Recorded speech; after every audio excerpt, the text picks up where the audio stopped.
Surprise. আরে কি করছো? শান্তা শোনো না, তুমি আসবে, তুমি আমাকে আগে বলবা না, তাহলে আমি তোমাকে আরো বড় বড় সারপ্রাইজ দিতাম। আরে ঠিক আছে শান্তা, তুমি আমাকে সারপ্রাইজ দেবে ঠিক আছে, কিন্তু এইভাবে কেন? আমি তো চমকে গেছি। আরে বাবা, তুমি এতদিন পরে আসছো, আমি জানো কত খুশি হয়েছি। আচ্ছা, আমি জানতাম যে আজকে তুমি বাড়িতে আসবা, তাই তুমি আসার আগে আমি তোমার জন্য তোমার ফেভারিট কফি বানিয়ে রাখছি। ও ওয়াও, এই না হলো আমার বউ। হ্যাঁ, এই জন্য তো তোমাকে আমি এত ভালোবাসি, মানে না চাইতেই তুমি যেটা প্রয়োজন সেটা এনে দাও।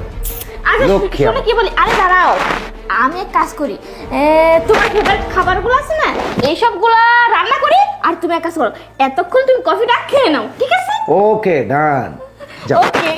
আচ্ছা ঠিক আছে। স্যার স্যার স্যার, আপনি এই কপিটা খাবেন না স্যার। আপনার বউ আপনাকে মারার জন্য না বিষ মিশিয়ে দিছিল স্যার, তখনই এই যে আমি এটার মধ্যে বিষগুলো নিয়ে নিছি, এই যে দেখেন স্যার। কি বলছিস তুই? হ্যাঁ স্যার, আমি সত্যি কথা বলতেছি, আপনার বউ না আপনাকে ভালোবাসে না, ওর একটা বয়ফ্রেন্ড আছে। আমি সত্যি কথা বলতেছি স্যার, আপনি একটা কাজ করুন, আপনি না এখানে মরার ভান করে শুয়ে থাকুন, তারপরে আসল ঘটনাটা আপনি নিজের চোখে দেখতে পারবেন স্যার। আপনি শুধু ঠিকমতো অভিনয়টা করে যান। শোন, এটা যদি ফেক হয় না তাহলে কিন্তু তোর অবস্থা খুব খারাপ আছে, বুঝতে পারলি? ঠিক আছে স্যার, আপনি যা করবেন সেটাই আমি পরে মাথা মাইতে নিব, কোনো সমস্যা নাই, কিন্তু স্যার আপনি এখন অভিনয়টা ঠিকমতো চালাই যান। আচ্ছা তাহলে এক কাজ কর, এটা এটা ফেলে দে আর আমি অ্যাক্টিংটা করি। হ্যাঁ আচ্ছা, আর আসলে বলবি যে আমি খেয়ে ফেলেছি। হ্যাঁ আচ্ছা আমি লুকাই দিই। আচ্ছা ঠিক আছে। বেবি শোনো না। আরে বুলবুল, শুনতে পাচ্ছ তুমি? আরে কি হয়েছে তোমার? আরে ও তো দেখতে পাচ্ছি কফিটা পুরোই খেয়ে নিয়েছে। হ্যাঁ, তুমি কি ভাবছিলা আমি তোমার মতো পুরুষ সাথে সংসার করতেছি এমনি এমনি?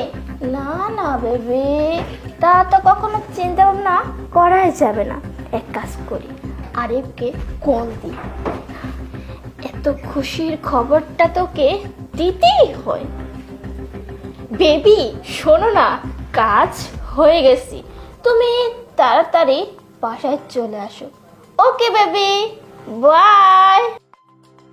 বেবি, এই বুড়োটা না মরে গেছে, ভালো হয়েছে, আমরা এখন রিল্যাক্সে সময় কাটাতে পারবো। আচ্ছা, এই খাটাসটাকে যদি এখানে রাখি না তাহলে গন্ধ বের হবে, পচে যাবে।